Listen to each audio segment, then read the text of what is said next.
want to be talking to me every time, even in the middle of the night. What is this? MTN extra cool? I mean in secondary school. Like, You might be wanting to give the whole fairy tale proposal to the wrong girl. don't do parara, please. I beg you. What is that? Like the trumpet. You're watching Heartbeats, where we talk love, sex, relationships, and every fun thing in between. Aloha bebés and amores. Welcome to Heartbeats with Keira, and today I have the lovely Bisola with me. Drum roll, please. Thank you so much for gracing me with your lovely presence. It's my pleasure, Keira. I'm so happy to be here. Now high five. Thank you. So, on this show, we like to talk about love, sex, relationships, and all those yummy, juicy things that we like to talk about that makes life exciting. You know what I mean? Interesting. You know what I mean? Yes.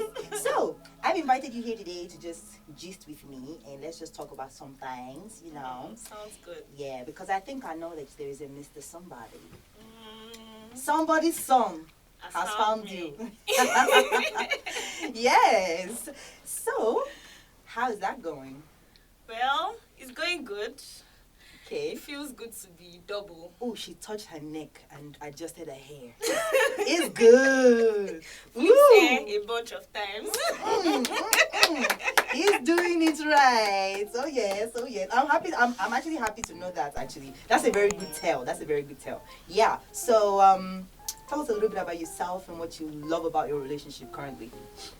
Okay, I think one of the things I love the most about dating someone is it's just like you have your own person. I mean, I've been in relationships in the past, but this time is different. Like it's like you have your own person and you're going through life with this person. And then I also love the complete honesty, like just be open with this person, and then this person sees all the bad parts of you, like you're not perfect obviously, and they're still good with you. They're like, okay, you know what, we got this and we can just go together. I think that's why I love this. She's in love. You said squeaky emoji.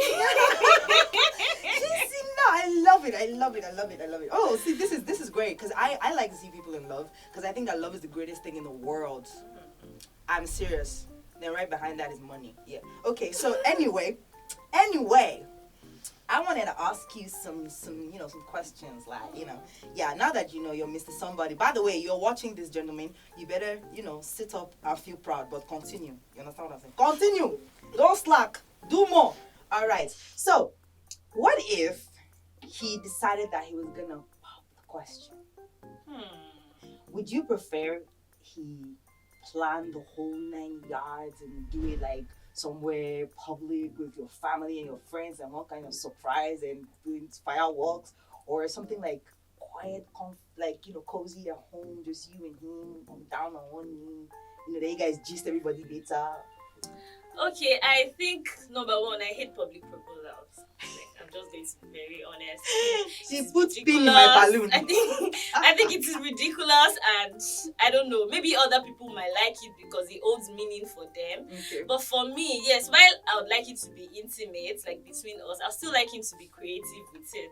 Okay. Like I'm somebody that likes to read a lot, so it would be nice for him to get me maybe a copy of my favorite a book I want to read, maybe signed by the author, and then in between there's just a note like, will you marry me, and then a ring. Int, pointer, if you're watching this.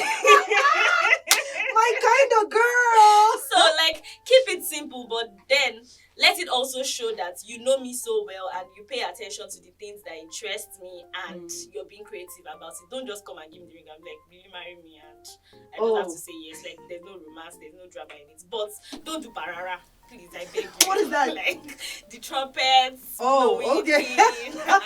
And don't be so extra. Like, don't make it so public. But then you're going to do it privately. Yes, don't hire anybody or a guitar player with a sombrero to come and so just keep it simple, but then be creative about it. Don't say because you're keeping it simple, then you should not be very basic about it. That's just silly. Because it's just a one-time thing. You can't ask somebody to marry you twice. It's just a one-time thing. So if you get it wrong the first time, you can't. There's no surprise again. You already spoiled it. Okay, but what if your guy is like, say, lie? What if she's talking about? I'm going to propose to her like Kanye West proposed to Kim Kardashian. What will you do? You love the guy, but he's just feeling like, you want this contract, big money just entered. It's like, you want to do it big, like my girl deserves this.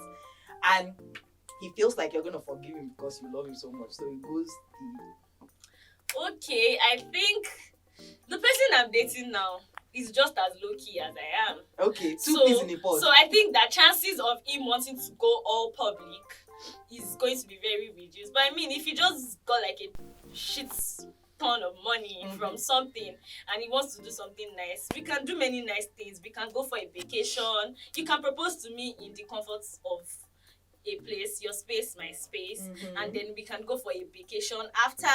You can buy me land, you can buy me NFTs, cryptocurrency, you can buy me things like that, because you have this money from this contract. But no trumpets and no sombrero.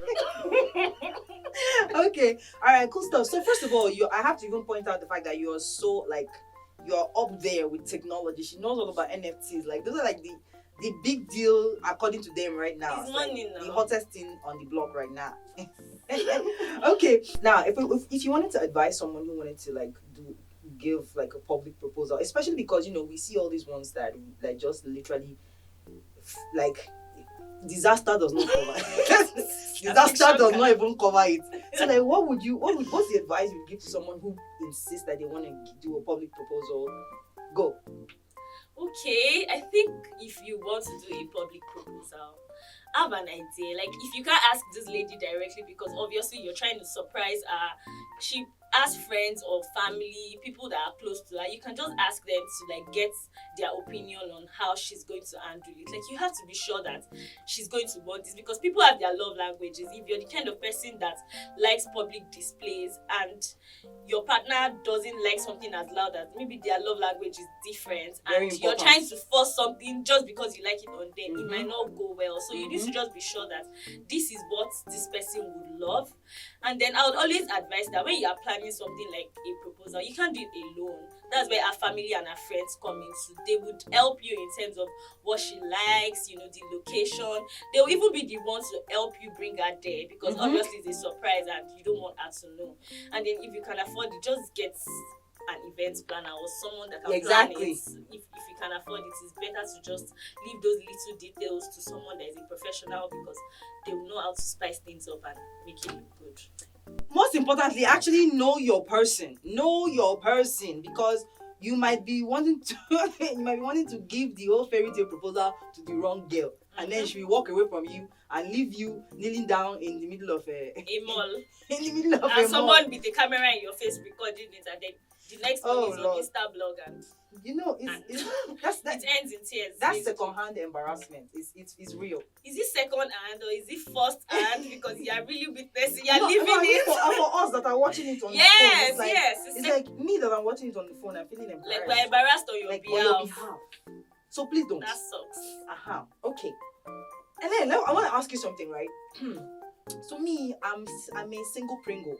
So I'm ready to mingle. Yes. Well, I don't know if I'm ready to mingle. Shower Why would you be ready to mingle? because Menasco. But anyway, right. Right. If there's some things that sometimes when I meet someone that I feel like this could be the guy, I might be wanting to ignore, but I would like to get somebody's advice. Like, what should I consider as red flags? Or what would you consider as red flags? Like, if you're talking to somebody new, like me, when I'm on Tinder right now, like, what are the things that I should be looking out for? Like, okay, this is definitely a red flag. Okay, that's like when you're in the talking stage. Exactly. When you guys are still at the talking stage, and you're trying to see if this person. Yeah, you're trying to see if you want to give into the attraction that is there or not. Okay, I think there are so many things. There are so many red flags. Like, some of them are right in our faces and we may not even see it because we're not paying attention to them. But then when it comes to online dating, I am very conscious of, like when I was single, I'm very conscious of wasting my time because I don't like pouring in so much effort into talking stage with this person. Then at the end of the day, I'll now realize that, I'm already fagged out and we've not even started anything. And it's just like I've wasted all the time I'm using to talk to you.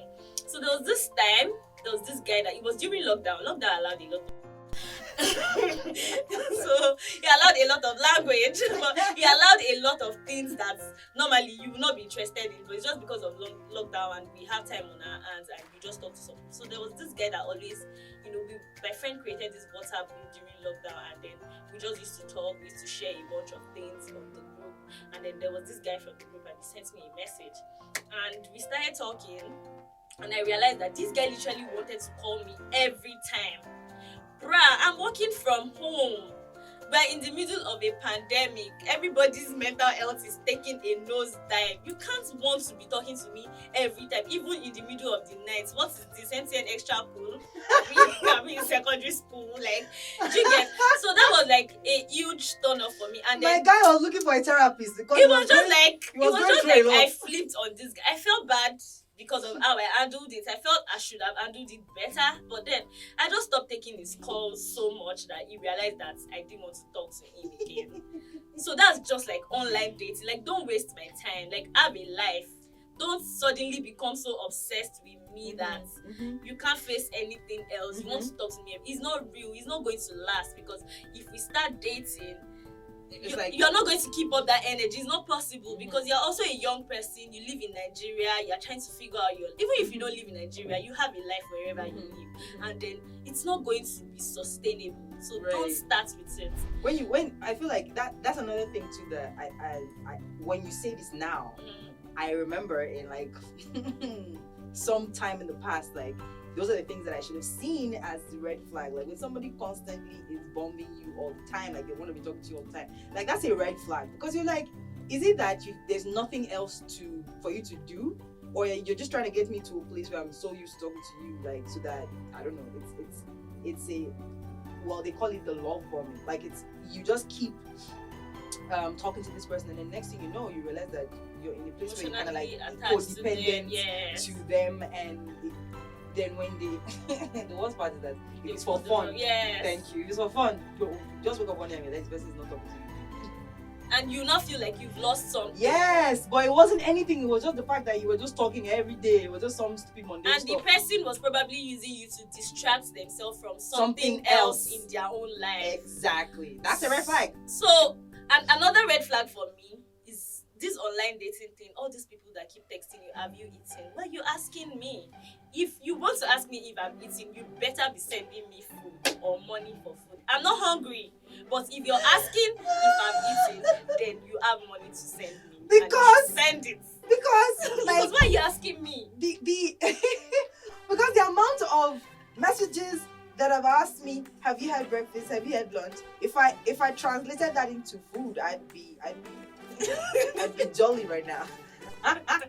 Another red flag for me is if you're out with someone that you are starting to like, and you guys go somewhere and they talk to someone that they consider lower than them rudely, like a waiter or someone who's cleaning the road.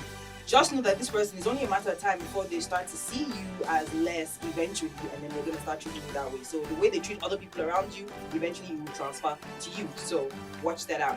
Okay, I feel like we've run out of time, because this is actually interesting. So thank you for tuning in. Thank you for sitting through this. And if you have any questions, comments, leave them in the comment section and we'll get back to you. And I will see you in the next video. Mwah.